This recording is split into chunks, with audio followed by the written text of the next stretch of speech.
কি বলছে কেন, আপনি কি আমল করেছেন পৃথিবীর মাটিতে? লোকটি বললেন, আমি তো তেমন কিছু আমল করিনি, নম্রতা ভদ্রতা দিয়ে চলার চেষ্টা করি, তবে একটা স্বপ্ন দেখেছিলাম আমার জীবনে। স্বপ্নটা কি? আল্লাহ রসুল সাল্লাল্লাহু আলাইহি সাল্লামকে বলেছিলাম যে আমি হঠাৎ করে একদিন রাত্রে স্বপ্ন দেখছি যে আমি যেন একটা বাগানে বসে আছি, আর নিচের দিক থেকে ওপর দিকে একটা লোহার খাম্বা, আমুদুল হাদিদ, এই লোহার খাম্বা যার নিচে অংশটা আসফালহু ফিল আরজ ওয়া আলাহু ফিস সামা, তার নিচের অংশটা জমিনে আর উপরের অংশটা আকাশে থেকে আছে।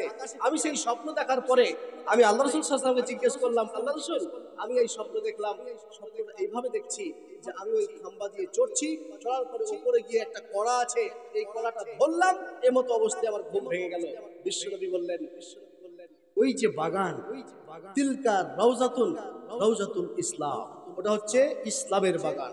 দ্বিতীয় সেন্টেন্স বলছেন, দ্বিতীয় সেন্টেন্স হচ্ছে জালেকা আমুদুন, আমুদুল ইসলাম। ওই খাম্বাটা যে দেখেছো তোমরা, ওই খাম্বাটা, লোহার খাম্বাটা তুমি যে দেখেছো, এটা হচ্ছে ইসলামের একটা পিলার। আর যে কড়াটা দেখেছো, এটা হচ্ছে খুব শক্ত একটা কড়া, যেটা তুমি ধরেছো মানে তুমি ইসলাম থেকে কোনোদিন পিছিয়ে সরবে না। বন্ধুবর, একটা তথ্য আপনাদের সামনে তুলে দেওয়ার চেষ্টা করছি। জান্নাতি আমল কি অত সহজ? জান্নাত হচ্ছে এরকম, আর জান্নাত হচ্ছে, জাহান্নাম হচ্ছে এরকম।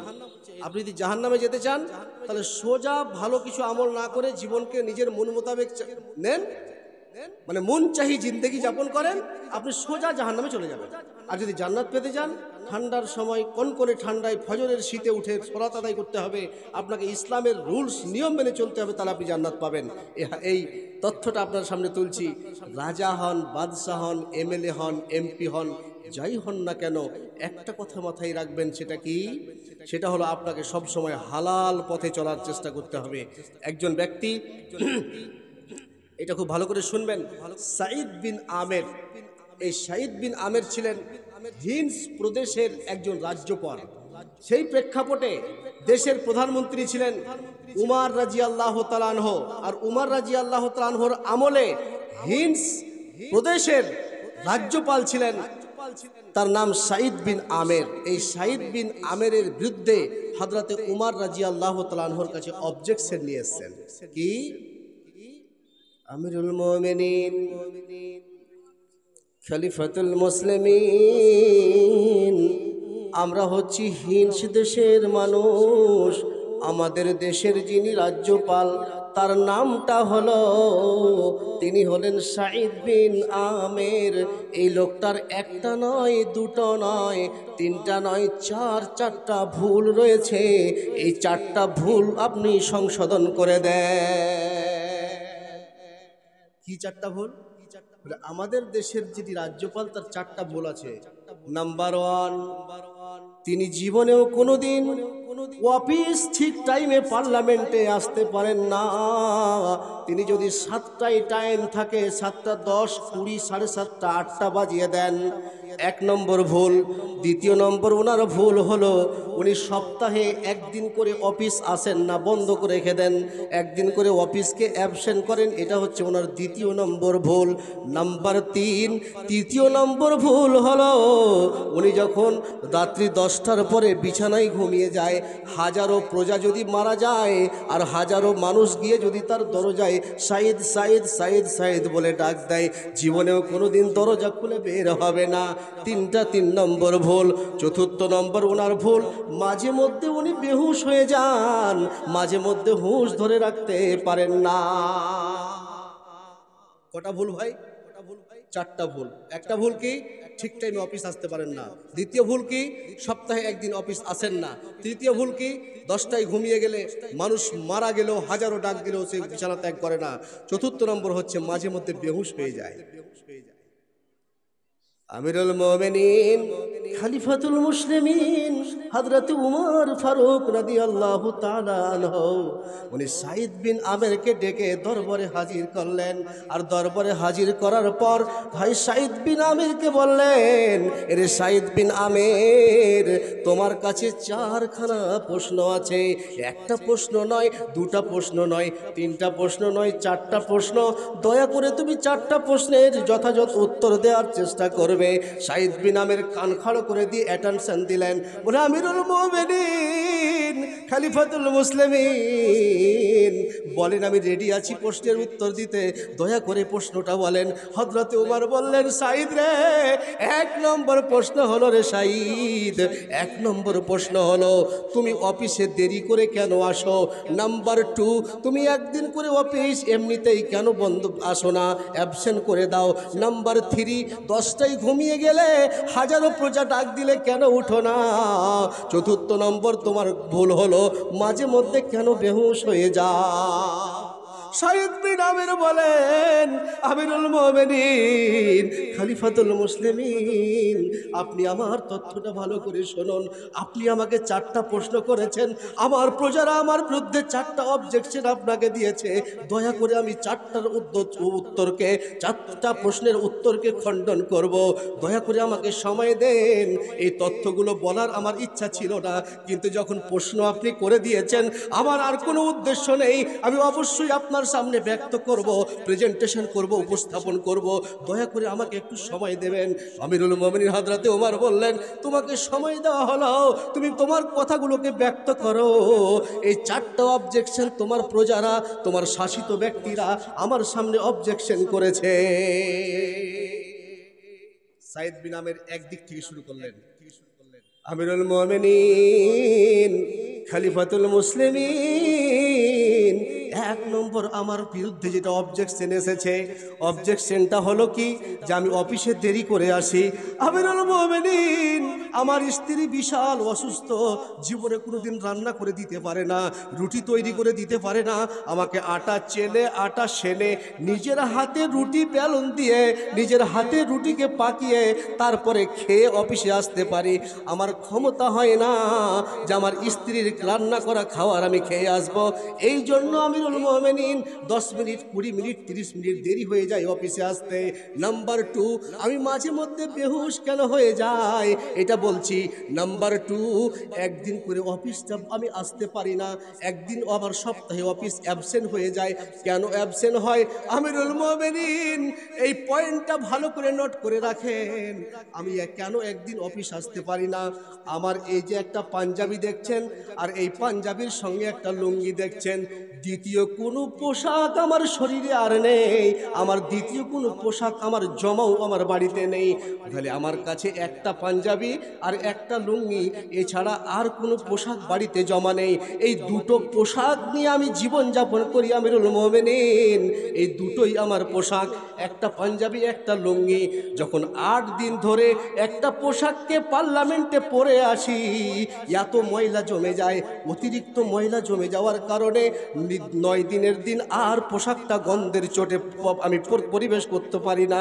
এই পোশাকটা 9 দিনের দিন, এটাকে আমি ঠিক টাইমে এই পোশাকটাকে আর আমি নিজের গায়ে উঠাতে পারি না। দয়া করে ভালো করে শুনুন, 9 দিনের দিন দ্বিতীয় এই পোশাকটাকে যে খেচে দেব, পরিষ্কার করে দেব, আর একটা পোশাক যে আমি পরব, এই পোশাকটুকু আমার নেই। আমিরুল মুমিনিন, লজ্জার বিষয়, এই পোশাকটাকে খেচে দেওয়ার পর, এই পোশাকটাকে পরিষ্কার করে দেওয়ার পর সারাটা দিন বাড়ির দরজা বন্ধ করে উলঙ্গ হয়ে বাড়িতে থাকি। দ্বিতীয় পোশাক পরিধান করার মতো আমার ক্ষমতা নাই। নাম্বার 3, আমিরুল মুমিনিন খলিফাতুল মুসলিমিন, আমার 3য় নম্বর পয়েন্টটা নোট করে রাখুন দয়া করে। আমি একদিন করে কেন বেহুশ হয়ে যাই আমিরুল মুমিনিন? একটা দিন কেন বেহুশ হয়ে যায়? একটা দিন কেন বেহুশ হয়ে যায়? হযরতে খব্বাবকে যখন শুলি কাস্টে চড়ানো হয়েছিল, সেই প্রেক্ষাপটে আমি ছিলাম অমুসলিম, আমি ছিলাম গায়র মুসলিম, আমি ছিলাম অমুসলিম, আমি ছিলাম ইসলামের প্রকাশ্য শত্রু। সেই প্রেক্ষাপটে ওই আমি সহযোগিতা করেছিলাম অমুসলিমদেরকে। আজকে আমার বড়ই আফসোস হয়, যদি সেই প্রেক্ষাপটে আমি মুসলমান থাকতাম, আমি যদি সেই প্রেক্ষাপটে মুসলিম হতে পারতাম, খব্বাবকে সামান্যতম সহযোগিতার হাতটা বাড়িয়ে দিতে পারতাম, আজকে আমি আনন্দ ফিল করতাম, আনন্দে মাতোয়ারা হয়ে যেতাম, আনন্দে ফুটে উঠতাম। আমি সেই প্রেক্ষাপটে খব্বাবের বিরুদ্ধাচরণ করেছিলাম। আমি যদি তখন মুসলমান আমাকে আল্লাহ করে নিত, আমি খব্বাবের শুলির বিরুদ্ধে বিপ্লব বিক্ষোভ করতাম, আন্দোলন করতাম, খব্বাবের বিরুদ্ধে আমি আন্দোলন চালাতাম যে খব্বাবকে ছুরি কাস্তে ঝুলাতে দিতে হবে না। আমি পারিনি। যখনই খব্বাবের ছুরি কাস্তে ঝুলার দৃশ্যটা আমার ব্রেনে উপস্থাপন হয়, আমার ব্রেনে যখন হাজির হয়ে যায়, আমি বেহুশ হয়ে জমিনে পড়ে যাই, আমি নিজের হুঁশ ধরে রাখতে পারি না। এটা হচ্ছে তৃতীয় নম্বর পয়েন্ট। নাম্বার 4, রাত্রি যখন 10টা বেজে যায় আর আমি ঘুম চলে যায়, রাত্রি 10টার পরে আমি কোনোদিন ঘুম যাই না। আমার প্রজারা যে আমার বিরুদ্ধে যে অ্যাপ্লিকেশন অবজেকশন দিয়েছে সেটা পুরোপুরি রং, সেটা পুরোপুরি ভুল। আমি কোনোদিন রাত্রি 10টার পরে ঘুমাই না, রাত্রি 10টার পরে ঘুমাই না। আমিরুল মুমিনিন, আমার 4 নম্বর পয়েন্টটা তুলে ধরছি আপনার সামনে, দয়া করে আমার এই তথ্যটাও একটু শুনবেন। আর যখন রাত্রি 10টা হয়ে যায়, আমি আমার সময়টাকে 2 ভাগে বিভক্ত করেছি। একটা সময় হচ্ছে দিনের বেলা আর একটা সময় হচ্ছে রাত্রিবেলা। দিনের বেলা আমার প্রজাদের উদ্দেশ্যে সময়টাকে ব্যয় করি, প্রজাদের খিদমতে সময়টাকে ব্যয় করি। আর যখন রাত্রি 10টা বেজে যায়, আমি ভালো করে জানি রাত্রি যতই গভীরতার দিকে যাবে, যত রাত্রি গভীর হবে, আল্লাহ আকাশ থেকে তত নেমে আসবে আর নেমে এসে বান্দাদের কথা শুনবে। আল্লাহ রাব্বুল আলামিনের নবীর সাহাবী আমিরুল মুমিনিন হযরতে উমরকে বললেন, আমিরুল মুমিনিন, আমি হচ্ছি একজন দেশের দায়িত্বশীল, হিন্স দেশের রাজ্যপাল করেছেন আপনি, আমারও জীবনে অনেক পাপ আছে, আমার পাপগুলোকে আল্লাহর সামনে তুলে ধরি রাত্রিবেলায়। কে ডাকলো, কে খবর নিল, কে মরলো, কে বাঁচলো, এটা দেখতে আমি আর পারি না। সারাটা দিন আমি আমার প্রজাদের পেছনে সময় ব্যয় করি, কিন্তু রাত্রিবেলায় আমার আল্লাহকে ডাকিতে ব্যস্ত হয়ে যায়, আল্লাহর সামনে সিজদায় পড়ে কাঁদতে থাকি। জীবনেও কোনোদিন আমি রাত্রিবেলায় কোনো প্রজার কথা শুনতে রাজি নয়। আমিরুল মুমিনিন, দয়া করে আপনাকে অনুরোধ করছি, আমার কাছে ওই সময়টুকু আপনি কেড়ে নেবেন না, ওই সময়টুকু আমি কাউকে দিতে পারবো না। ওটা আমি আল্লাহর পথে নিজেকে ব্যয় করার জন্য বের করেছি, ওটা প্রজাদের জন্য নয়। নারে তাকবীর। ঘুম চাপছে নাকি ভাই?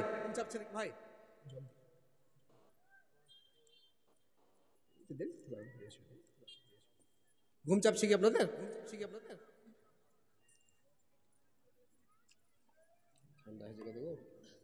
আচ্ছা, না ঘুম চাপলে বলবেন, আমার কাছে ট্যাবলেট আছে, ট্যাবলেট দিব।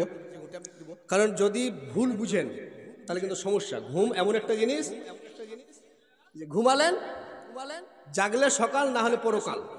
কি যদি ভুল বুঝালেন, তাহলে আমার বক্তব্য ভুল বুঝার পরে যদি বাড়িতে গিয়ে সেটাই ইমপ্লিমেন্ট করেন তাহলে তো সমস্যা। আগের যুগে একজন খোকা মৌলানা আওয়াজ করতেন, ক্যাসেট দেখেছেন, শুনেছেন আপনারা? উনি একটা কথা বলতেন যে ঘুমের ঘরে ওয়াজ শোনা যাবে না। উনি এই তথ্য বলতে গিয়ে বলতেন যে একজন মৌলানা সাহেব ওয়াজ করছেন সালাম সম্পর্কে, আফসুস সালাম আতিমুত্তম, হাদিস আছে না, ওই সালামকে বেশি বেশি করে সালাম দিতে হবে, আসসালামু আলাইকুম বেশি বেশি করে দিতে হবে।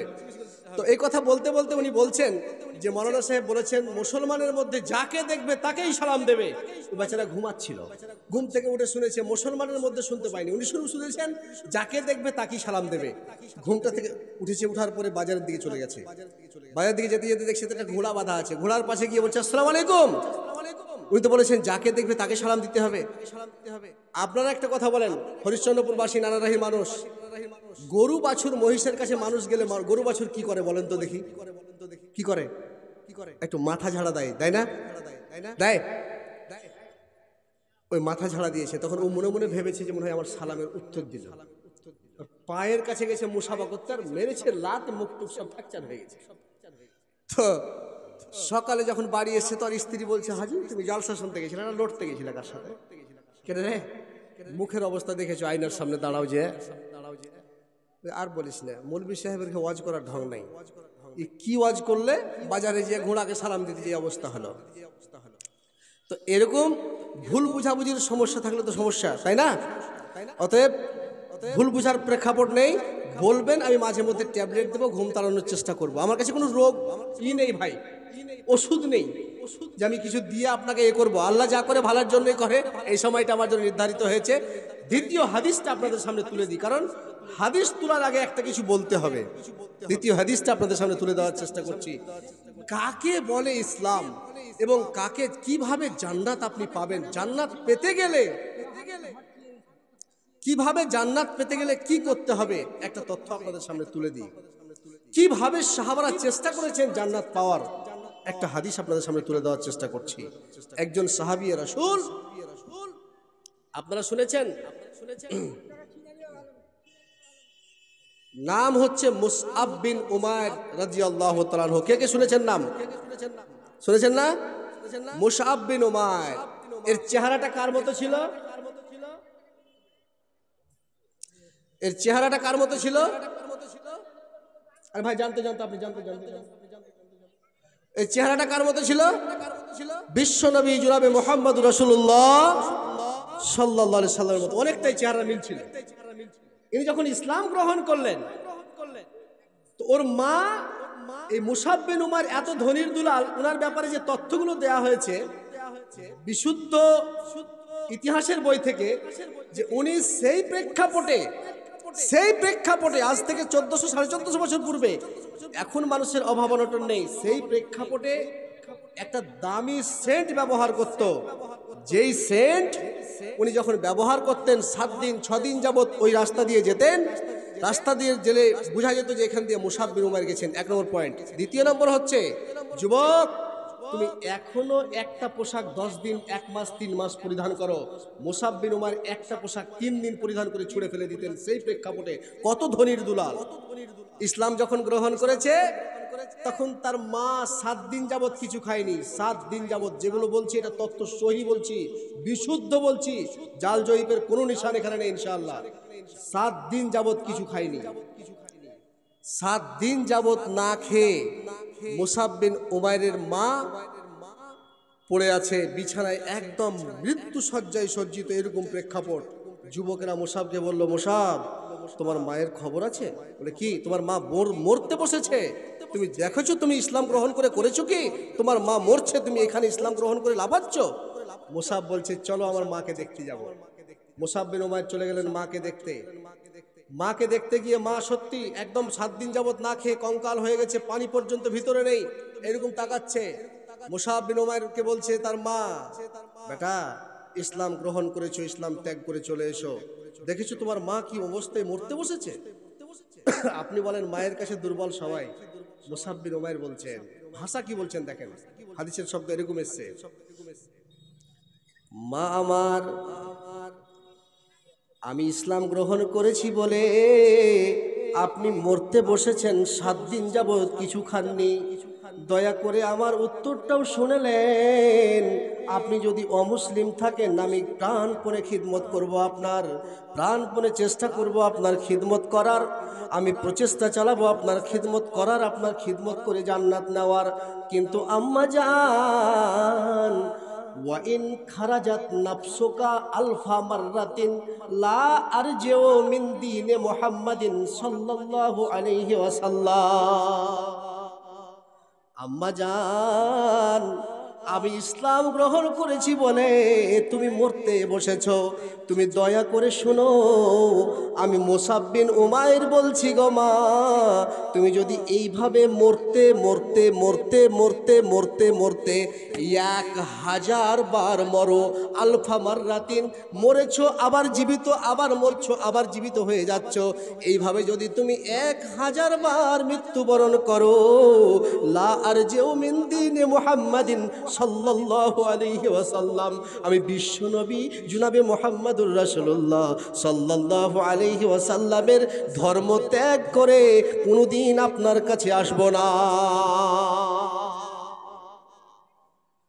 মুসআব বিন উমাইরের মা আবার আফসোস করে বলল, বেটা তুমি কেন চিন্তা করছো বেটা, কোটি কোটি টাকার সম্পদ তোমার বাপের, অনেক টাকার ধন সম্পদ, অনেক টাকার জমি জায়গা প্রপার্টি, কোন লোভ তোমাকে ইসলাম পরিত্যাগ করতে, ইসলামকে গ্রহণ করতে বলল? তুমি কেন ইসলাম গ্রহণ করেছো? কি পাবা ইসলামের ভেতরে? দয়া করে বেটারে ইসলাম ত্যাগ করে চলে এসো। মুসাব বলল, মা এত বড় কথা বলে আপনার হলো না। ইসলাম এমন একটা ধর্মের নাম, যেই ধর্মের পানি যদি কেউ একবার পান করে নেয়, জীবনে কোনোদিন ওই ধর্ম ত্যাগ করে আসতে পারবে না। আম্মা জান, ইসলাম এমন একটা জঙ্গলের নাম, যেই জঙ্গলে যদি কেউ আত্মগোপন করে নেয়, জীবনে কোনোদিন ওই ইসলামের জঙ্গল ছেড়ে আসতে পারবে না। দয়া করে আপনি যা কিছু বলবেন বলেন, কিন্তু ইসলাম ত্যাগ করতে বলবেন না। আমি আপনার সমস্ত অর্ডার, সমস্ত ইনস্ট্রাকশন একদম পুঙ্খানুপুঙ্খ রূপে মানতে প্রস্তুত রয়েছি। দয়া করে ইসলাম ত্যাগ করে আমাকে আসতে বলবেন না। আমি ইসলাম ছেড়ে আপনার কাছে আসতে পারবো না। মুসাব বিন উমাইরের মা চুপ হয়ে গেল, কিন্তু তার প্রতিবেশী, তার বাড়ির পড়োশি, তার জমি জায়গা সম্পর্কিত যেই ওয়ারিসগুলো এবং তার বাপ চাচারা মুসাব বিন উমাইরকে বলল, মুসাব রে, তুমি যখন মায়ের কথা শুনলে না, তুমি তোমার জমি জায়গা থেকে বঞ্চিত, তুমি তোমার বাপের টাকা পয়সা থেকে বঞ্চিত, সব কিছু বঞ্চিত করে দেওয়ার পরেও মুসাবকে যখন ইসলামের আকর্ষণ থেকে ফিরিয়ে আনতে পারে না, মুসাব বিন উমাইরকে শেষ পর্যন্ত তার বংশের মানুষেরা এত নিচে নেমে গেল, এত নিচে নেমে গেল, এত নিচে নেমে গেল। মুসাবকে বলল, মুসাব বিন উমাইর রে, তোমার যদি লজ্জা থাকে, তোমার পোশাকটা তুমি খুলে ফেলে দাও, ওইটাও তোমার বাপের দেওয়া, তোমার বাপের দেওয়া পোশাকটাও তুমি পরতে পাবে না। এত নিচে নেমে গেল মুসাবের বংশের লোকেরা। শেষ পর্যন্ত মুসাব বিন উমাইরের জামা কাপড় যা ছিল সব খুলে নেওয়া হলো, একটা ছিঁড়া কম্বল পরিধান করিয়ে দেওয়া হলো মুসাবকে। আর ছিঁড়া কম্বল পরিধান করিয়ে মুসাব বিন উমাইরকে বলা হলো, এবার তুমি মদিনার দিকে চলে যাও, মদিনার দিকে চলে যাও, মদিনার দিকে চলে যাও। মুসাব বিন উমাইর শেষ টাইমে, মদিনা যাওয়ার টাইমে এইভাবে শাহাদাতের আঙ্গুল বংশের দিকে তুলে দিয়ে ইঙ্গিত করতে চাইলেন, ও আমার বংশের মানুষেরা, আমাকে তোমরা আমার জমি জায়গাকে মেরে নিয়েছো, আমার টাকা পয়সা সম্পদকে লুটে নিয়েছো। তোমরা ভেবেছো এইগুলো লুটলে হয়তো আমি ইসলামের পথে চলে আসব, কিন্তু আমাকে যখন ইসলামকে ছেড়ে আসতে দিলে না, দেখতে পেলে না, তখন তোমরা এত নিচে নেমে গেলে যে আমার পোশাকটা পর্যন্ত তোমরা খুলে নিয়ে একটা ছিঁড়া কম্বল পরিয়ে দিলে। আমি মুসাব বিন উমাইর বলছি, আমার ছিঁড়া কম্বলটা আমার কাছে কোনো ফ্যাক্টর নয়। আমি আল্লাহর জান্নাতের লোভে রে, আল্লাহর জান্নাত পাওয়ার আশায়, আমি জাহান্নাম থেকে নিষ্কৃতি লাভ করার উদ্দেশ্যে মক্কা ত্যাগ করে চলে গেলাম। টাকার দরকার নেই, জমির দরকার নাই, পয়সার দরকার নাই, অর্থের প্রয়োজন নেই, আমি শুধু জান্নাতের প্রয়োজনে ছুটে যাচ্ছি। দয়া করে আমাকে এগুলো লোভ দেখাবে না। চলে গেলেন। আল্লাহ রসুল সাল্লাল্লাহু আলাইহি সাল্লাম বানি সালমা গোষ্ঠীর মসজিদে কোরআনের টিচার হিসাবে মুসাব বিন উমাইরকে নিয়োগ করে নিলেন। জোরে বলুন সুবহানাল্লাহ। নিয়োগ করে নেওয়ার পরে ওহুদের যুদ্ধের ডঙ্কা বেজে উঠলো। আল্লাহ রসুল সাল্লাল্লাহু আলাইহি সাল্লাম বললেন, মুসাব, ওহুদের যুদ্ধে তোমাকে যেতে হবে, তুমি ওহুদের যুদ্ধের সৈন্য হিসাবে প্রস্তুতি নাও। মুসাব বিন উমাইর ওই ছিঁড়া কম্বল পরিধান করে চলে গেলেন যুদ্ধের ময়দানে। আল্লাহু আকবার। খুব সংক্ষেপে বলছি, মুসাব বিন উমাইরকে জিহাদের ময়দানে শহীদ করে দেওয়া হলো। এত সুন্দর চুল, বিশ্বনবী জনাবে মুহাম্মদুর রাসূলুল্লাহ সাল্লাল্লাহু আলাইহি ওয়াসাল্লাম দেখছেন মুসাব, মাথাটা একদিকে ছুটে পড়ে আছে, দেহটা একদিকে কেটে পড়ে আছে। একটা জঙ্গলে ঘাসের মধ্যে মুসাবের মাথা। মুসাব বিন উমাইরের ওই দৃশ্য দেখে বিশ্বনবী জনাবে মুহাম্মদুর রাসূলুল্লাহ সাল্লাল্লাহু আলাইহি সাল্লাম দেখলেন আর কাঁদছেন অঝর নয়নে। উহুদের প্রান্তে বিশ্বনবীর চোখ দিয়ে ঝরঝর করে জল বইছে আর বলছে, মুসাব, তোমার মতো কত সুন্দর যুবক মক্কার সরজমিনে তোমার মতো কুকড়ানো চুল কারো ছিল না, মক্কার সরজমিনে তোমার মতো রূপ কারো ছিল না, মক্কার সরজমিনে তোমার মতো সুন্দর চেহারার অধিকারী কেউ ছিল না। আজকে তোমাকে হারিয়ে দিতে হলো, হারিয়ে দিতে হলো, হারিয়ে দিতে হলো। তোমার চুলের আকৃতি নেই, পড়ে আছে একটা জঙ্গলে, তোমার মাথা একদিকে ছুটে পড়ে আছে, দেহটা আরেক দিকে ছুটে পড়ে আছে। বিশ্বনবী জনাবে মুহাম্মদুর রাসূলুল্লাহ সাল্লাল্লাহু আলাইহি সাল্লাম অঝর নয়নে কাঁদছেন। সাহাবারা প্রশ্ন করলেন, ইয়া রাসূলুল্লাহ, ইয়া হাবিবাল্লাহ হে, ইয়া নবী আল্লাহ হে, আল্লাহর নবী গো, মুসাব বিন উমাইর এখন উহুদের প্রান্তে ফ্ল্যাট হয়ে পড়ে আছে, আপনি দেখতে পাচ্ছেন চলে গেলেন, আমরা মুসাবের কাফন দাফনের ব্যবস্থা করছি, দয়া করে এই পয়েন্টটা শুনবেন। যদি কেউ ময়দানে, যুদ্ধের ময়দানে শহীদ হয়ে যায়, ওই শাহাদাতের ব্যক্তিকে যেই কাপড়ে শহীদ হবে ওই কাপড়েই তাকে দফন করে দিতে হয়। বিশ্বনবী জনাবে মুহাম্মদুর রাসূলুল্লাহ সাল্লাল্লাহু আলাইহি সাল্লামের সাহাবী মুসাব বিন উমাইরকে যখন দফন করতে যাচ্ছেন, পায়ে ছিঁড়া কম্বল পরিধান করে যুদ্ধে গেছেন, যদি মাথার দিক ঢাকছে পায়ের দিক খুলে যাচ্ছে, পায়ের দিক ঢাকছে মাথার দিক খুলে যাচ্ছে, ঠিকঠাকভাবে তাকে ঢাকতে পারছে না। সাহাবীরা বলেন, বিশ্বনবী আপনার সাহাবী মুসাব, আমরা উহুদের ময়দানে মুসাবকে নিয়ে অত্যন্ত চিন্তিত। নবীজি বলছেন, কি হয়েছে? বলে, আল্লাহ রাসূল যে কম্বলটা পরিধান করে এসেছে, মাথার দিক খুলছে পায়ের দিক ঢেকে যাচ্ছে, পায়ের দিক খুলছে মাথার দিক ঢাকছে, ওই কম্বল দিয়ে, ছিঁড়া কম্বল দিয়ে পূর্ণ শরীর ঢাকা সম্ভব হচ্ছে না, দয়া করে একটু অ্যাটেনশন দেবেন, মুসাবকে কি করব আমরা, আপনিও একটু পারমিশন দেন। বিশ্বনবী বললেন, সাহাবারা রে, মুসাব বিন উমাইরের ওই ছিঁড়া কম্বলটা দিয়ে মাথার দিক থেকে ঢাকতে ঢাকতে এসো, যেই পরিমাণ ঢাকবে ঢেকে দাও, আর এই পায়ের দিকে মদিনাতে দেখো অলিতে গলিতে কাঁটাযুক্ত বড় বড় ইজকির নামক ঘাস রয়েছে, ওই ঘাসগুলোকে তুলে আনো, আর তুলে এনে মুসাবের শরীরে দিয়ে দাও, মুসাবের পায়ের দিকে দিয়ে দাও, মুসাবকে ওইভাবে দফন করে দাও। বিশ্বনবী বললেন, মুসাব, তোমার মতো সুন্দর চেহারার মানুষ, তোমার মতো সুন্দর ব্যক্তিত্ব, তোমার মতো কুকড়ানো কুকড়ানো চুল, তোমার মতো ধনী পরিবারের সন্তানকে আজকের দিনে দফন করলাম, একটা নতুন জামাও উপহার দিতে পারলাম না। মাত্র 3 দিন যাবত একটা জামাকে পরিধান করে তুমি ছুঁড়ে ফেলে দিয়েছো, কিন্তু আজকের ডেটে তোমাকে একটা জামাও উপহার দিতে পারলাম না, এই অবস্থায় তোমাকে দাফন করতে হলো। আপনারা ইসলামের জন্য কি করছি? তারা ইসলামের জন্য নিজের প্রাণ দিয়ে দিয়েছে, আল্লাহর রাস্তায় একটা ছিঁড়া কম্বল পরিধান করে প্রাণ দিয়েছে। ধরির দুলাল, crore crore million billion trillion টাকার মালিক তার বাপ, তবুও সবকিছু ত্যাগ করেছে কিসের আশায় ভাই? ইসলামের আশায়। আল্লাহু আকবার। এবার বলি আপনাদের সামনে, আজকে আমরা যারা বসে আছি সকলেই কিন্তু একরকম দোয়া দুরূদ জানি না, জানি কি? জানি না, জানতে চেষ্টাও করি না, চেষ্টা করি। যাদের জান্নাত কনফার্ম তারা চেষ্টা করেছে শরীয়ত জানতে। আবু বকর রাদিয়াল্লাহু তাআলা আনহুর জান্নাত কনফার্ম না কনফার্ম নয়? জান্নাত কি সন্দেহ আছে হযরত আবু বকরের? জি না, আল্লাহ রাসূলকে গিয়ে বলছেন, আল্লিমনি দুআআন আদউ বিহি ফিস সালাতে, বিশ্বনবী আমি হযরতে আবু বকর, আমাকে একটা দোয়া শিখিয়ে দেন, যে দোয়াটা আমি বারবার নামাজে পরিবেশন করব, আর দোয়াটা যখন নামাজে পড়ব, আর নামাজে যখন দোয়াটা পড়ব, আমার সমস্ত গুনাহগুলোকে আল্লাহ তাআলা মাফ করে দেবেন, আর ওই মাফ হওয়া গুনাহগুলোকে আমার দেহ থেকে যখন আল্লাহ বের করে দেবেন, আমি আল্লাহ রাব্বুল আলামিনের জান্নাত লাভ করব। কে বলছেন ভাই? হযরত আবু বকর। আল্লাহ রাসূলকে গিয়ে এত দামি মানুষ বলছে, আল্লিমনি দুআআন আদউ বিহি ফিস সালাহ, একটা দোয়া শিখিয়ে দেন আল্লাহ রাসূল, আমি ওই দোয়াটা নামাজে পড়ব, সব গুনাহ আল্লাহ আমাকে যাতে মাফ করে দেয়। আল্লাহ রাসূল বললেন, হাদিস সহিহ, বলো, আল্লাহুম্মা ইন্নী যালামতু নাফসি যুলমান কাসীরান ওয়া লা ইয়াগফিরু যুনুবা ইল্লা আনতা ফাগফিরলি মাগফিরাতাম মিন ইনদিকা ওয়ারহামনি ইন্নাকা আনতাল গফুরুর রহিম। কিসে বলি আমরা এই দোয়া? তার সাথে বলি না? আল্লাহ রাসূল সাল্লাল্লাহু আলাইহি সাল্লাম এই দোয়া শিখিয়ে দিলেন। আপনারা বলবেন, মাওলানা সাহেব, হযরত আবু বকর থেকে আমাদের পাপ কম আছে নাকি? আমাদের পাপ কম আছে? আল্লাহু আকবার। হযরত আবু বকরের ঈমান আর পাপ একটা জিনিস দেখাচ্ছে আপনাকে। আল্লাহ রাসূল বলছেন, লাউ আন্না লা ইন্না ঈমান আবি বকরিন ফি কাফফাতিন ওয়া ঈমান আহলিদ দুনিয়া ফি কাফফাতিন লা রাজাহাত কাফফাতু আবি বকর রাদিয়াল্লাহু তাআলা আনহু। হাদিস সহিহ।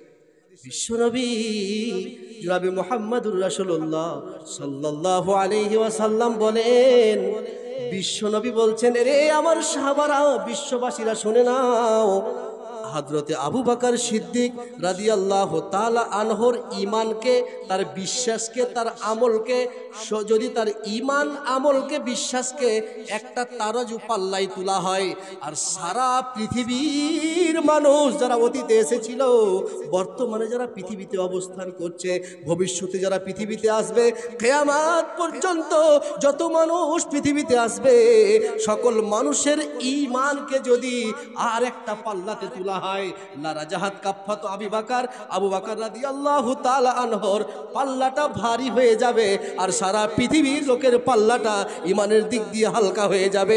ইনি হলেন হযরতে আবু বকর সিদ্দিক রাদিয়াল্লাহু তাআলা আনহু।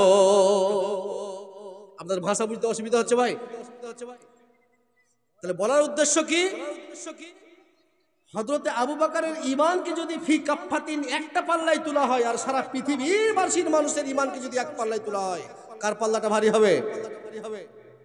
হযরতে আবু বকর সিদ্দিক রাদিয়াল্লাহু তাআলা আনহুর পাল্লাটা ভারী। এখন যদি আপনাকে বলি, ভাইজি, বাপজি, মুসলমানিতে ভোজ করতে হয় না বাপু, ভোজ করিয়েন না, এটা কথা ঠিকই বলেছেন আপনি, কিন্তু বাজি বেটা আমার একটা।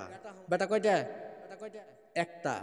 একটাই বেটা তো, এই জন্য নানির বাড়ির আবদার, দাদির বাড়ির আবদার, পড়োশির আবদার, বন্ধু বান্ধবের আবদার, ভোজ বাজি একটা বেটা, বেশি কিছু করবো না, আর বন্ধুটিকে ডাকবার, ওই বাড়ির কুটুম আর এই বাড়ির কুটুম দিয়ে লাখ মোটামুটি 300-400 লোক দিয়ে ভোজ করে দেবো। আপনাকে এখনই ইসলাম বলছে এটা মানতে হবে, এটা মানতে হবে না, ছুঁড়ে ফেলে দেন যেটা মানতে হবে না, মানতে হবে ওইটাই মানেন, কারণ মরার পরের জায়গাটা খুব কঠিন। হক কথা বলা লোকের সমাজে দাম হয় না, ঠাই হয় না। যেটা ইসলাম বলে দিয়েছে, ইনস্ট্রাকশন দিয়েছে, ইসলাম ইজ স্ট্রিক্টলি প্রহিবিটেড, যে বিষয়গুলো এগুলোকে ছুঁড়ে ফেলে দেন, যেটা স্ট্রিক্টলি ইনস্ট্রাকশন দেওয়া হয়েছে সেটা মেনে নেন, এটাই ইসলাম। মেনে নিতে হবে ভাই, মেনে নিতে হবে। মেনে নেওয়া কাকে বলে আমি আপনাকে বলছি, মেনে নিতে হবে। ওকে বলছি, বাপু মুসলমানি দিতে হয়, মুসলমানিতে ভোজ করতে হয় না। হ্যাঁ চাচা, ভোজ করবো না।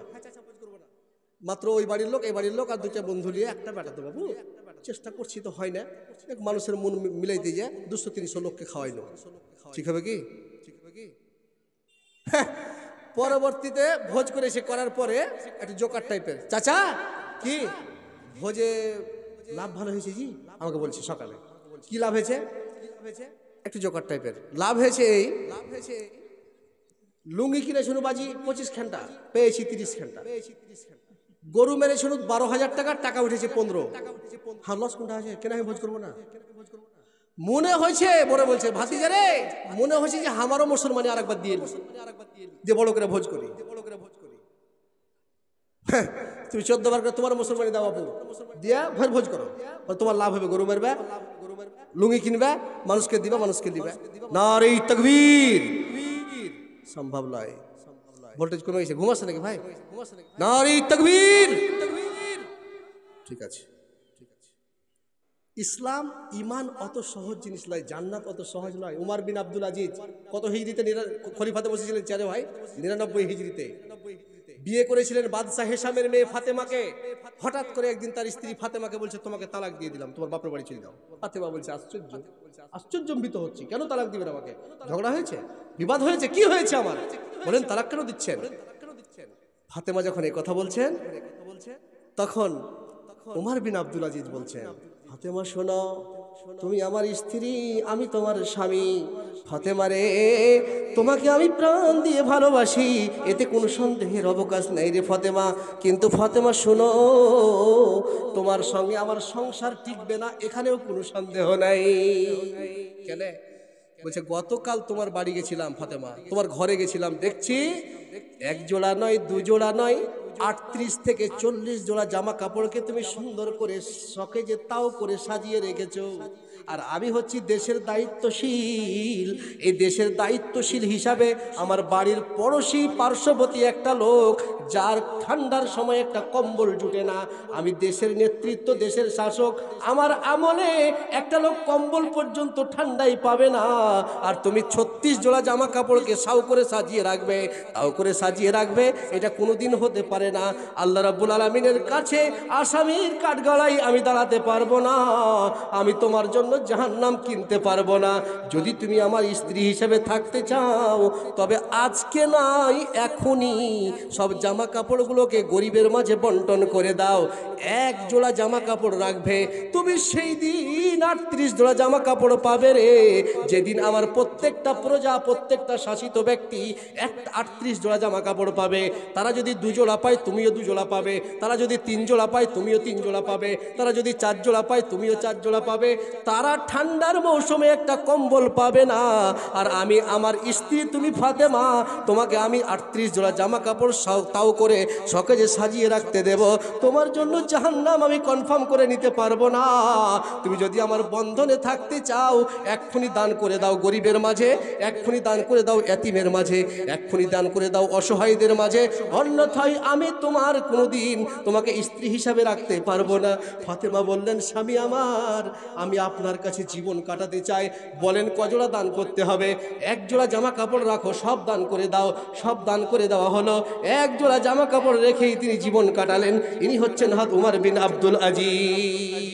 বেটা, নির্বাচিত হতে হতেই তোমার কোটি কোটি টাকার তুমি মালিক। জি, দেশ দেশ যদি ঠিকঠাক ভাবে না চলে, দেশের শাসক যদি ভালো না হয়, ইমান যদি না হয়, জান্নাত কি অত সহজ? বাপের সম্পদ জান্নাত নয়। জান্নাত আগে বলেছি এরকম। কিরকম? এরকম মানে আপনাকে ব্যাগ খেয়ে জান্নাত যেতে হবে। হুফফাতিল জান্নাতু বিল মাকারিহ ওয়া হুফফাতিন নার বিশ-শাহওয়া। আপনাকে জান্নাতে যেতে হবে কাঁটা তারের বেড়া পার করে, মানে কোন সময় ফজরের টাইমে আপনাকে বিছানা ত্যাগ করতে হবে। ওই সময় বিছানা ত্যাগ করা খুবই কঠিন। জি, অত সহজ বিষয় নয়। জান্নাত অত সহজ নয়। একজন মহিলা যার নাম খুব ভালো করে শুনে, আপনার বিরক্ত লাগছে ভাই? দিনারিয়া। ওহুদের যুদ্ধে কয়জন তার যুদ্ধে গেছে জানেন? 4 জন। ভাই, বাপ, স্বামী, ছেলে। কয়জন গেল? 4 জন। 4 জন যুদ্ধের ময়দানে যাওয়া মানে ভিতর কি ভালো থাকবে? থাকবে না। ওই দিনারিয়া এক পা করে ওহুদের প্রান্তের দিকে ছুটছে। যেতে একটা যুবকের সঙ্গে দেখা, যে ওহুদের প্রান্ত থেকে ছুটে আসছে বাড়ির দিকে। ওই যুবককে গিয়ে দিনারিয়া খালা বলছেন, আসসালামু আলাইকুম। যুবক বলছেন, ওয়ালাইকুম সালাম। খালাজান কোথায় যাবেন? যুদ্ধের খবর নিতে যাব বাবা। কি হয়েছে যুদ্ধের ময়দানে? ওই ছোট্ট যুবকটি বলছে, খালাজান আপনার দুঃখে দুঃখিত, আমি প্রাণ ভরে আপনার দুঃখে দুঃখিত গো খালা। খালা গো আমার, আমি এক্ষুনি ওহুদের প্রান্ত থেকে, ওহুদের যুদ্ধের ময়দান থেকে ছুটে আসছি। দেখতে পেলাম আপনার কলিজার টুকরা সন্তান, একটা সন্তান মানে যাকে দিয়ে, একটা সন্তান মানে ছেলে, ছেলে মানে সব থেকে প্রিয় জিনিস। এই সন্তান ওহুদের ময়দানে ফ্ল্যাট হয়ে পড়ে আছে, অমুসলিমেরা তাকে শহীদ করে দিয়েছে। দিনারিয়া খালা একটু আস্তে করে মাথাটা ঝাড়া দিয়ে বললেন, পাগল ছেলে, আমি তোকে এটা জিজ্ঞেস করিনি। আমার মতো দিনারিয়ার সন্তান যদি পৃথিবী ত্যাগ করে চলে যায়, ইসলামের কোনো ক্ষতি হবে না, ইসলামের কোনো ক্ষতি হবে না। একজনের সন্তান তিনি হলেন আব্দুল্লাহ, আর একজনের সন্তান তিনি হলেন আমেনা। এই 2 জনের সন্তান বিশ্ব নবী জনাবে মুহাম্মদুর রাসূলুল্লাহ সাল্লাল্লাহু আলাইহি ওয়াসাল্লাম, উনি কেমন আছেন আমি তার খোঁজে ছুটে এসেছি, অন্য কারো খোঁজ নিতে এখানে আসেনি। যুবক বলল, আলহামদুলিল্লাহ, খুব ভালো আছে। দিনারিয়া 2 রাকাত নফল নামাজ পড়লেন, আল্লাহর প্রশংসা করলেন, বেরিয়ে গেলেন। আরেকজনের সঙ্গে দেখা। খালাজান কোথায় যাবেন? যুদ্ধের ময়দানে নাকি? দিনারিয়া বলল, জি হ্যাঁ, যুদ্ধের ময়দানের খবর নিতে যাচ্ছি। তুমি খবর দিতে পারবে? যুবকটি বলল, খালাজান খবর দিতে পারবো, কিন্তু দুঃখের সংবাদ, খুশির সংবাদ নয়। গত কিছুক্ষণ পূর্বে আপনার সন্তান পৃথিবী ত্যাগ করে চলে গিয়েছিল। এক্ষুনি আমি ওহুদের প্রান্ত থেকে ছুটে আসছি, দেখতে পেলাম আপনার আব্বা যিনি আপনাকে জন্ম দিয়েছেন, উনি ওহুদের ময়দানে প্রাণ ত্যাগ করেছেন, শাহাদাত বরণ করেছেন। দিনারিয়া আরো জোরে মাথাটা ঝাড়া দিয়ে বলল, পাগল ছেলে রে, আমি তোকে আমার মতো দিনারিয়ার আব্বার কথা জিজ্ঞেস করার জন্য বলিনি। আমার মতো দিনারিয়ার আব্বা যদি পৃথিবী ত্যাগ করে চলে যায়, ইসলামের কিঞ্চিত পরিমাণ কোনো ক্ষতি ক্ষতি হবে না। একজনের আব্বা ফাতেমা, জাইনাব, কুলসুম, রুকাইয়া, তাদের আব্বা বিশ্বনবী জনাবে মুহাম্মদুর রাসূলুল্লাহ সাল্লাল্লাহু আলাইহি ওয়াসাল্লাম কেমন আছে ওই তথ্যটা শুধু আমাকে দে, অন্য কারো তথ্য নেওয়ার জন্য ছুটে যায়নি। ছেলে মরে যাচ্ছে, বাপ মরে যাচ্ছে, কোনো তথ্য নেই। কার তথ্য নিয়ে ছুটে যাওয়া ভাই? বিশ্বনবীর তথ্যের জন্য ছুটে যাচ্ছেন। এই করতে করতে স্বামী যান, আল্লাহু আকবার, আর একটু আগালেন, 2 রাকাত নফল সালাত পড়লেন। আর একটু এগিয়ে যেতে যেতে দেখলেন আর একজন মানুষ উহুদের ময়দান থেকে চলে আসছে। খালাদিনা রিয়া বলল, বেটা রে, যুদ্ধের ময়দানের একটু তথ্য আমাকে দাও। ওই খালাজানের উত্তরে ওই যুবক বলল, খালাজান, আমি উহুদের ময়দান থেকে আসলাম। আপনার আব্বা দুনিয়া ত্যাগ করে চলে গিয়েছেন, আপনার সন্তান চলে গেছেন, এখন আপনার স্বামীর মাথাটা ছুটিয়ে দিয়েছে ইসলাম বিরোধী শত্রুরা। আপনার স্বামী ছটপট করে মারা গেল একটি পূর্বে, অতএব আপনার পিতা, আপনার সন্তান, আপনার স্বামী তিনজনেই উহুদের ময়দানে শহীদ হয়ে গেছে। আরো জোরে মাথাটা ঝাড়া দিয়ে বলল, পাগল ছেলে, আমার মতো দিনারিয়ার সন্তান, আমার মতো দিনারিয়ার স্বামী, আমার মতো দিনারিয়ার আব্বা পৃথিবী ত্যাগ করে চলে গেলে আমি তাদের চিন্তা করি না। একজনের পিতা ফাতেমার পিতা আব্দুল্লাহ আমিনার সন্তান, আম্মাজান আয়েশার স্বামী, খাদিজার স্বামী, উম্মে সালমার স্বামী, বিশ্বনবী জনাবে মুহাম্মদুর রাসূলুল্লাহ সাল্লাল্লাহু আলাইহি ওয়াসাল্লাম তিনি কেমন আছেন দয়া করে এই তথ্যটা দাও। আমি তার প্রাণের জন্য, তার প্রেমে ছুটে যাচ্ছি, অন্য কারো তথ্য নেওয়ার জন্য ছুটিনি। অত সহজ জান্নাত নয়। আল্লাহ রাসূল বলছেন, লা ইউমিনু আহাদুকুম হাত্তা আকুনা আহাব্বা ইলাইহি মিন ওয়ালিদিহি ওয়া ওয়ালাদিহি ওয়ান নাসি আজমাইন। যদি আপনি ঈমানদার হতে চান, পূর্ণ ঈমানদার হতে গেলে পিতা, সন্তান, পুত্র, স্বামী, পৃথিবীর সকল ভালো মানুষ থেকে আল্লাহ এবং আল্লাহ রাসূলকে বেশি ভালোবাসতে হবে। এরই নাম ঈমান, পূর্ণ ঈমান। অন্যথায় পূর্ণ ঈমান বলে আর কিছু হবে না। স্বামী চলে গেছে চিন্তা নাই, বাপ চলে গেছে চিন্তা নাই, ছেলে চলে গেছে চিন্তা নাই। কার প্রেমে ছুটে যাচ্ছে? বিশ্বনবীর প্রেমে। আচ্ছা, নারী তাকবীর। এই বেনামিতে 5,000 টাকা, আল্লাহুম্মা সাল্লি আলাইহি, আল্লাহুম্মা বারিক আলাইহি। আল্লাহ তুমি দানকে তার সাদরে গ্রহণ করো। মাশাআল্লাহ, পুরুষদের মধ্য থেকে 11,637 টাকা এসেছে। আল্লাহু আকবার।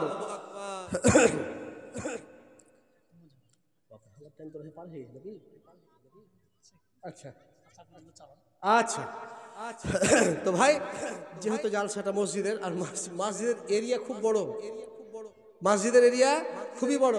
ওই মাওলানা সাহেবকে আমি খুব ভালো করে জানি, যোগ্য আলেম আপনাদের গ্রামের, আলহামদুলিল্লাহ খুব ভালো করে জানি। মুর্শিদাবাদে ওনার সঙ্গে প্রথম সাক্ষাৎ আমার, তার আগে থেকে চিনতাম। তারপরে এখন তো মনে হয় মিটনে চলে এসছেন, নাকি মিটনে চলে এসছেন মাওলানা সাহেব। আর আমারও হয়েছিল চাকরি মুর্শিদাবাদে, আমি সুজাপুর 9 মৌজা সুবহানী হাই মাদ্রাসায় চলে এসেছি, আলহামদুলিল্লাহ। তো আল্লাহ এই আলেমদের একটা সম্মান দান করেছেন, যোগ্য মানুষ, যোগ্য জায়গায় আছেন আপনাদের ইমাম, খুব ভালো হাফেজ আমার জানা মতে, আলহামদুলিল্লাহ। তো ভাইজান একটু বলছিলাম, দানের পর্বটা আপনারা জারি রাখেন। আর একজন খুব ভালো বক্তা আছে, উনার আর আমার বাড়ি বর্তমানে 2 কিলোমিটার ছাড়াছাড়ি। এখন বর্তমানে উনি আছেন, যেহেতু টাউনে থাকেন, আসাম থেকে আসছেন, আসামের মানুষ। তো উনি আসবেন, খুব ভালো বক্তা আপনাদের সামনে আসবেন। আপনারা একটু বসেন, আমি বেশি বিরক্ত আপনাদের সামনে করব না, একটু কিছু বলেই শেষ করছি। আমি কয়েকটা হাদিস বলবো আর মাঝে মধ্যে কালেকশন নেব। বাহ, একজন মেয়ে 200 টাকা দান করেছে, আল্লাহ দান তুমি সাদরে গ্রহণ করো। আগেকার মেশিনটা খুব জোরাল ছিল, তো মেশিন যা টানা টেনে নিয়েছে। এখন খুচরা কিছু দান আসবে, নফল দান, ফরজ সুন্নাত সব টেনে নিয়েছিল। এই নফল গালা আপনারা যেটা দিবেন 200, 500, 5,000, 2,000 একটু করে নিয়ে আসবেন। তো যাই হোক, এই দানের পর্বটা আপনারা চালু রাখেন। আমি একটা হাদিস বলে পূর্ণ দানের দিকে চলে যাচ্ছি ইনশাআল্লাহ। একটা হাদিস বলবো শুধু। হাদিস বলতে একটা খুব চমৎকার বিষয় আপনাদের সামনে তুলে ধরছি। যুদ্ধ চলছে, ভালো করে শুনুন, যুদ্ধ চলছে।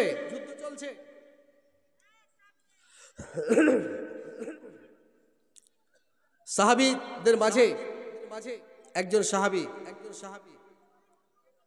যার শরীরে 1 নয় 2 নয় 72 খানা তীর লেগেছে। কখানা তীর ভাই? 72। ইসলাম ইমানটা কিভাবে টিকে আছে দেখেন।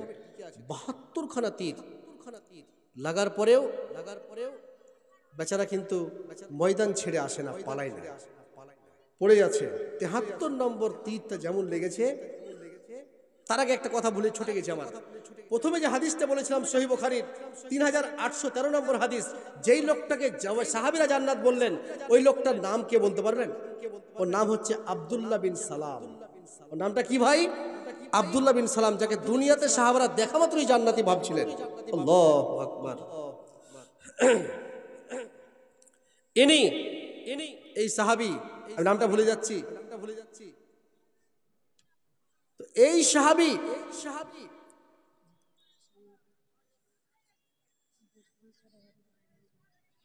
আল্লাহু আকবার, ছোট বাচ্চা ভাই, আল্লাহু আকবার। মায়ের জন্য 500 টাকা। আল্লাহ, মা মারা গেছে, সুবহানাল্লাহ। اللهم اغفر لها وارحمها واشف مدخلها وابدلها دارا خيرا من دارها واهلا خيرا من اهلها خيرا من زوجها وقها عذاب القبر وقها عذاب النار। আল্লাহ, এই ছোট্ট ছেলের দানকে তুমি সাদরে গ্রহণ করো, তার মায়ের কবরের শাস্তি মাফ করো, আল্লাহুম্মা আমিন। তার মায়ের কবরের শাস্তি মাফ করো, কবরকে চোখের জ্যোতি পর্যন্ত প্রশস্ত করে দাও। আল্লাহ, তুমি তার মায়ের কবরকে নূরে মানাওয়ার করে দাও, অন্ধকার কবরে আলো জ্বালিয়ে দাও, জান্নাতের বিছানা বিছিয়ে দাও, জান্নাতের লিবাস পরিয়ে দাও, কবরকে চোখের জ্যোতি পর্যন্ত প্রশস্ত করে দাও। হ্যাঁ, আসেন, যা দিবদিশমূলক আছে তারা একটু দানের পর্বটা শেষই করি, তারপর আবার আওয়াজ করছি। একটু আসুন, একটু আসুন ভাই, একটু আসুন। মাশাআল্লাহ, মাশাআল্লাহ। কই রে খালিদ, কই রে ওমর, এসেছে নতুন বদর, কোথা সে দিক বিজয়ী নবীন মুজাহিদ, এখনো কি গাইতে হবে ঘুম ভাঙানি গীত, এখনো কি গাইতে হবে ঘুম ভাঙানি গীত। কই রে খালিদ, কই রে ওমর, এসেছে নতুন বদর, কোথা সে দিক বিজয়ী নবীন মুজাহিদ, এখনো কি গাইতে হবে ঘুম ভাঙানি গীত, এখনো কি গাইতে হবে ঘুম ভাঙানি গীত। মসজিদের ওই কোণে বসে তসবিহ নয় রে আর, মসজিদের ওই কোণে বসে তসবিহ নয় রে আর, তোর হাতে আজ মানাই শুধু ঝকমকে তলোয়ার। গোরদাঙ্গিতে ওই জালিমের, গোরদাঙ্গিতে ওই জালিমের আইরে মুজাহিদ, এখনো কি গাইতে হবে ঘুম ভাঙানি গীত, এখনো কি গাইতে হবে ঘুম ভাঙানি গীত। কই রে খালিদ, কই রে ওমর, এসেছে নতুন বদর, কোথা সে দিক বিজয়ী নবীন মুজাহিদ, এখনো কি গাইতে হবে ঘুম ভাঙানি গীত, এখনো কি গাইতে হবে ঘুম ভাঙানি গীত। আসুন ভাই, দাঁড়ের পর্ব শুরু হয়েছে, একটু নিয়ে আসুন তো। দিবদিশমূলক করছেন, একটু এগিয়ে আসুন ভাই, উঠিয়েন না আপনারা, বক্তা ছাড়া একটু নিয়ে আসুন। আমি হাদিস বলবো, একটু নিয়ে আসুন, একটু আসুন ভাই, একটু আসুন ভাই, একটু আসুন, একটু আসুন। রঙিন এই ভুবনে দুদিনের জীবনে, রঙিন এই ভুবনে দুদিনের জীবনে, কি করে ভুলিলে তারে, যে বাবা কষ্ট করে গড়িয়াছিল তোরে খাটিয়া মাটির সংসারে, যে বাবা কষ্ট করে গড়িয়াছিল তোরে খাটিয়া মাটির সংসারে। রঙিন এই ভুবনে দুদিনের জীবনে, কি করে ভুলিলে তারে, যে বাবা কষ্ট করে গড়িয়াছিল তোরে খাটিয়া মাটির সংসারে। মাথার ঘাম ফেললো পায়ে, খাটলো নিশিদিন, কি করে শুধবে বলো সেই সে বাবার ঋণ। মাথার ঘাম ফেললো পায়ে, খাটলো নিশিদিন, কি করে শুধবে বলো সেই সে বাবার ঋণ। তোমায় নিয়ে দেখতো স্বপন হবে বড় গর্বে জীবন, তোমায় নিয়ে দেখতো স্বপন হবে বড় গর্বে জীবন, কামনা ছিল অন্তরে, যে বাবা কষ্ট করে গড়িয়াছিল তোরে খাটিয়া মাটির সংসারে, যে মায়ে কষ্ট করে গড়িয়াছিল তোরে খাটিয়া মাটির সংসারে। কিসের তো কিসের বড়াই আজকে তোমার, কিসের অহংকার। মাশাআল্লাহ, সে নানির নামে 100 টাকা দান করেছে, আল্লাহ দান করেছে, আল্লাহ তুমি তার নানিকে জান্নাতবাসী করো, কবরের শাস্তি মাফ করো। কিসের বড়াই আজকে তোমার, কিসের অহংকার, তুমি আজ হয়েছ বড় অবদান বাবার। কিসের বড়াই আজকে তোমার, কিসের অহংকার, তুমি আজ হয়েছ বড় অবদান বাবার। এত কিছু করলো পিতা, তার কথা আজ লাগে তিতা, এত কিছু করলো পিতা, তার কথা আজ লাগে তিতা, কি করে সইবে অন্তরে যে বাবা কষ্ট করে গড়িয়া ছিল তোরে খাটিয়া মাটির সংসারে।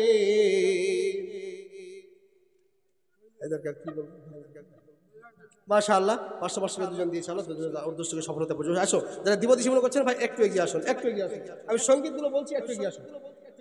বাবজি বলছি একটু ভারী কিছু দিতে হবে মসজিদে,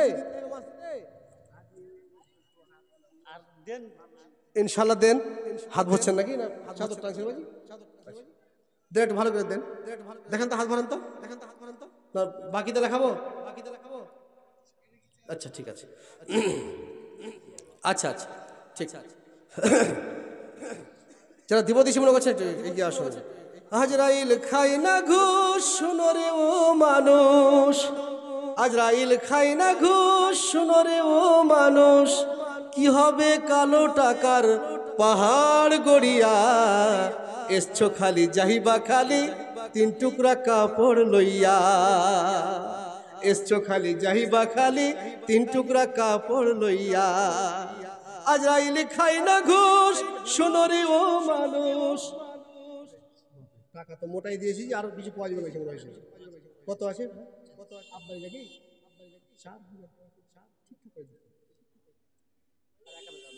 10 করা যাবে?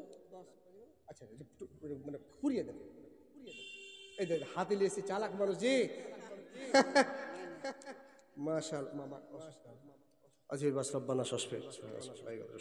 আল্লাহ তুমি ডাক্তারের ডাক্তার, তুমি সার্জনের সার্জন, আল্লাহ তুমি তার মায়ের সুস্থতা দান করো, আল্লাহ তুমি তার মাকে অতীব শীঘ্র আরোগ্য দান করো। আল্লাহুম্মা সাল্লি আলাইহি, আল্লাহুম্মা বারিক আলাইহি।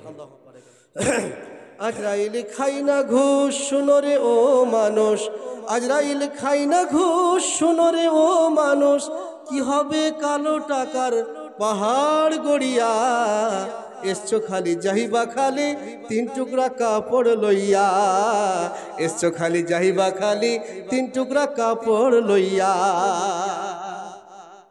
অর্থ সম্পদ ব্যাংক ব্যালেন্সের মিছে করো বড়াই, আজ মরিলে কাল দুদিন, মিছে ভবের লড়াই রে, মিছে ভবের লড়াই।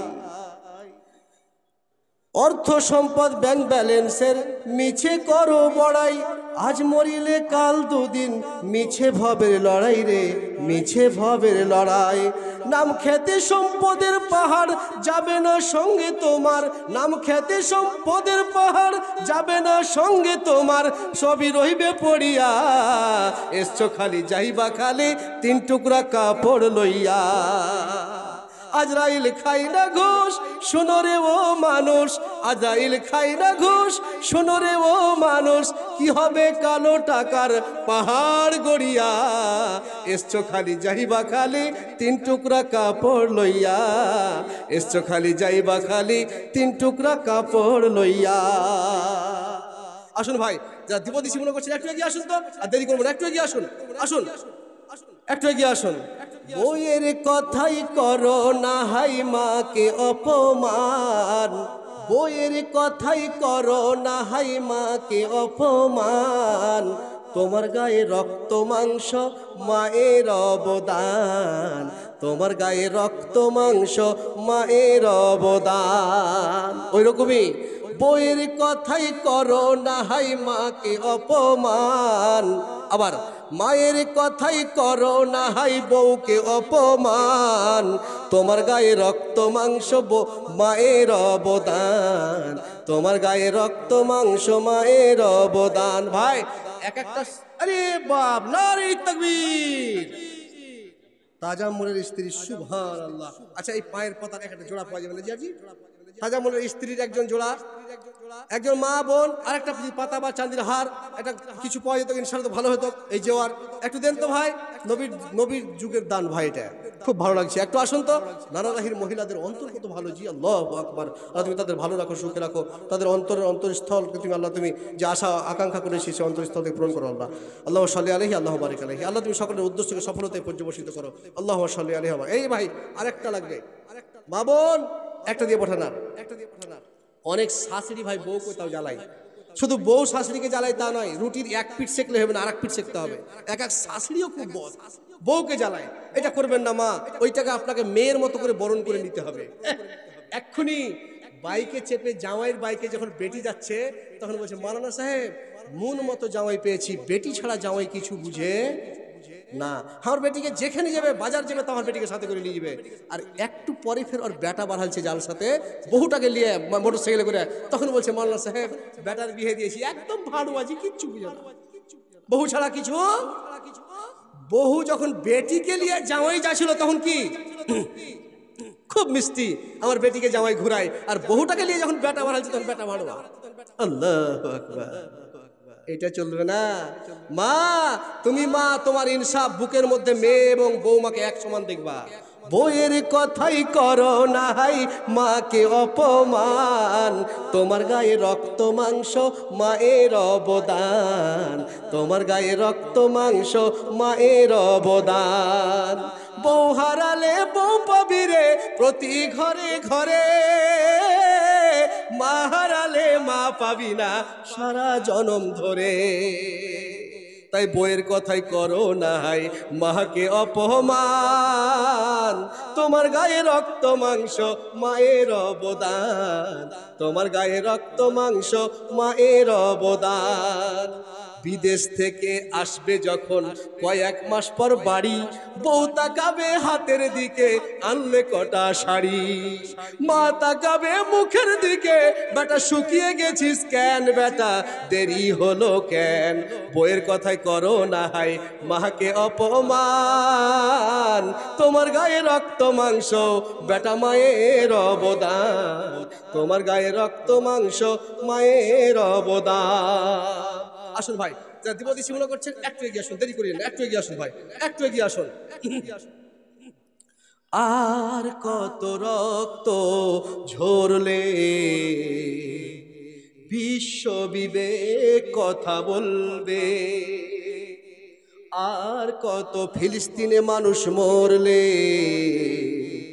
মানবাধিকার পায়ে দলবে, নাকি এইভাবে যুগের পরে যুগ হত্যাকাণ্ড চলবে, হত্যাকাণ্ড চলবে। আর কত বোন হবে ধর্ষিতা, আর কত মা হবে লাঞ্ছিতা, আর কত শিশু হবে ওদের বলি, আর কত প্রিয়জন যাবে চলি, আর কত জন হবে প্রতিবন্ধী, আর কত দিন গেলে পাবো শান্তি, আর কত রক্ত ঝরলে বিশ্ব বিবেক কথা বলবে। 300 টাকা ঘুরিয়ে হবে না ভাই, 300 টাকা ঘুরিয়ে হবে না, ওই 100 টাকা নিবেন। আচ্ছা আচ্ছা ঠিক আছে, ঠিক আছে ভাই, ঠিক আছে ঠিক আছে। আসুন ভাই, যারা দ্বিপদী মনে করছেন একটু এগিয়ে আসুন, মানে বক্তব্য ছেড়ে দিয়েছে, গাজারে চলে গেছে, আর বক্তব্য ফিরে আসতে পারছেন, একটু আসুন ভাই, এগিয়ে আসুন, একটু এগিয়ে আসুন ভাই, যারা দ্বিপদী মনে করছেন একটু এগিয়ে আসুন, একটু এগিয়ে আসুন ভাই।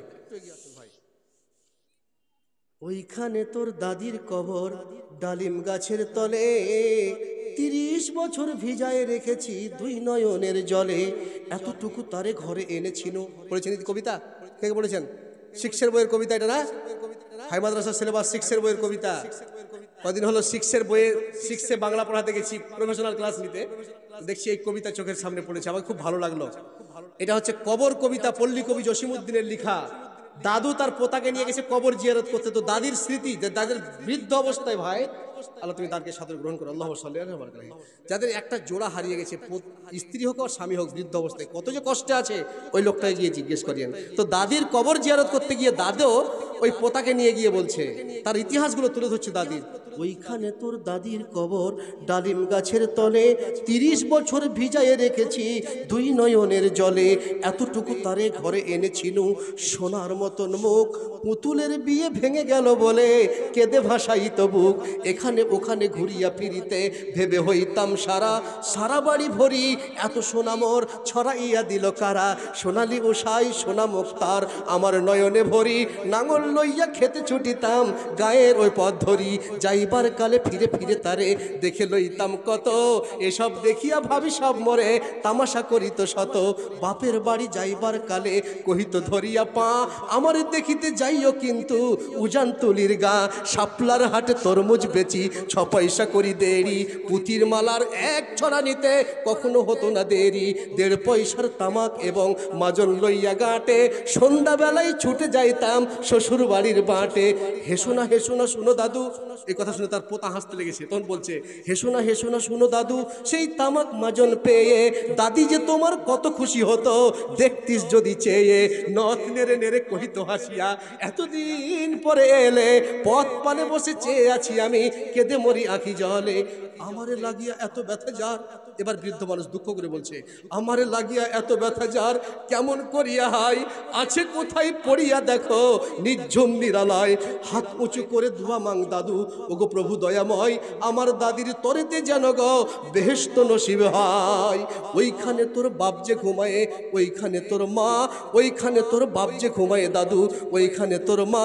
কাঁদছিস দাদু, কি বলবো তোরে, পরাণ যে মানে না।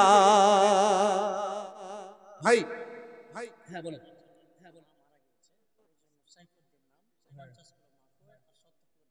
সাইফুদ্দিন নাম, মা মারা গেছে, 50 কেজি মাকই আর 70 কেজি ধান। আল্লাহু আকবার। আল্লাহ তুমি সকলের উদ্দেশ্যকে সফলতায় পর্যবসিত করো। আল্লাহ তুমি তার মাকে, তার মায়ের কবরের শাস্তি মাফ করো। অন্ধকার কবরে আলো জ্বালিয়ে দাও, জান্নাতের বিছানা বিছিয়ে দাও, জান্নাতের লিবাস পরিয়ে দাও, কবরকে চোখের জ্যোতি পর্যন্ত প্রশস্ত করে দাও। আল্লাহু সাল্লাল্লাহু আলাইহি ওয়া সাল্লাম। ভাই সম্ভবত বক্তা চলে এসেছে, আমি একটা গাজাল বলে শেষ করে দিচ্ছি নাকি? হ্যাঁ,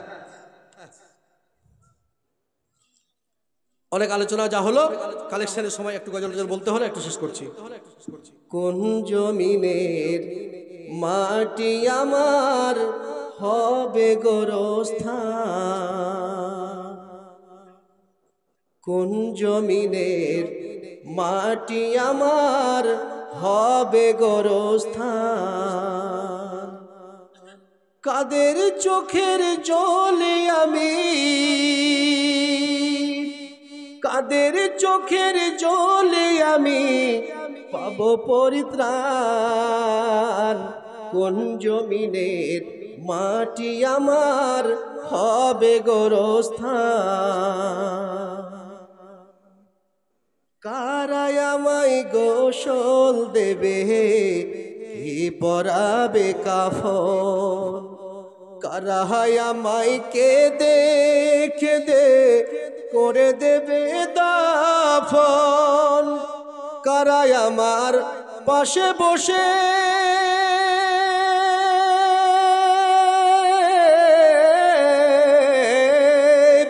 কারাই আমার পাশে বসে শোনাবে কোরআন। কোন জমিনের মাটি আমার হবে গোরস্থান। কার কাঁধে চড়ে আমি কবর দেশে যাব, জানি না কার মোনাজাতে খোদার রহম পাব। কার কারণে করবেন ক্ষমা,